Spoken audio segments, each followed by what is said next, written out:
The January 6th terrorist pardoned by Donald Trump, the twice impeached criminally convicted felon-in-chief, has been arrested for threatening to kill Democratic Leader Hakeem Jeffries. 34-year-old Christopher Monahan from Clinton, New York, charged with a felony count of making a terroristic threat. He's currently being held at the Dutchess County Justice and Transition Center in Poughkeepsie, New York. A judge set his cash bail at $10,000, his bond at $30,000, or a partially secured bond of $80,000. He's back in court on Thursday. Jeffrey released a statement regarding his arrest, saying, "I'm grateful to state and federal law enforcement for the swift and decisive action to apprehend a dangerous individual who made a credible death threat against me with every intention to carry it out. The person arrested, along with thousands of violent felons who stormed the U.S. Capitol during the January 6th attack, were pardoned by Donald Trump on the president's very first day in office. Since the blanket pardon that occurred earlier this year, many of the criminals released have committed additional crimes throughout the country. Unfortunately, our brave men and women in law enforcement are being forced to spend their time keeping our communities safe from these violent individuals who should never have been pardoned. It is the honor of my life to serve in Congress during these challenging times. Threats of violence will not stop us from showing up, standing up, and speaking up for the American people." Tuesday, reporter asked House Speaker Mike Johnson about the arrest of the January 6th terrorists. While Johnson condemned the threat against Jeffries, he said violence is more prevalent on the left than the right. Wow, that's your answer, Mike?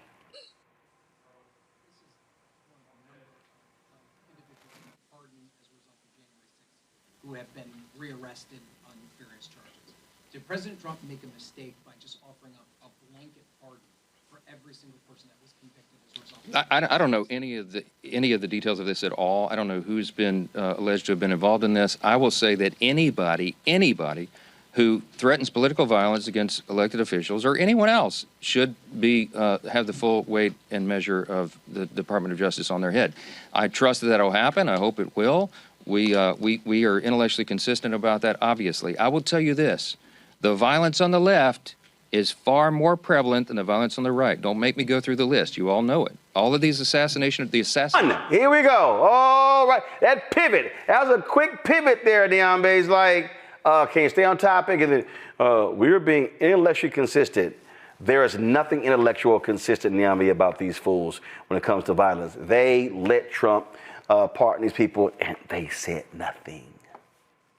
Well, and not only that, I mean, the racist violence, as you said, I mean, we got to remember the Unite the Right rally where there were good people on both sides.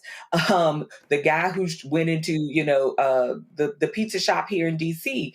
With a weapon prepared to free children from the pedophile ring. I mean, and it is not even about keeping score about who on the right or the left, but they don't ever want to just say, it was wrong. This shouldn't have happened. And, this is one of those things that might happen when you release violent people into the public en masse, right? We're talking about 1,600 people that there was a blanket pardon given to, who were there swinging flagpoles, who'd hit police officers, who'd bear sprayed law enforcement officials at the Capitol that day, who were threatening members of Congress on that day, who threatened a sitting vice president on that day, who threatened a Speaker of the House on that day. And we said we thought it would be a good idea to release all those people in the public. And of course, they don't want to have that conversation. Because if nothing else, there are 1,600 more violent people on the street right now because of this administration, but they would rather score political points than just say, this is wrong, it shouldn't have happened, this is not okay. Rebekah? You know what, he said there was a list and we know all the names. Cool, then name the list. I want to hear the names. Since we all know, I want to hear all the names on the left. I'll wait. Name the names.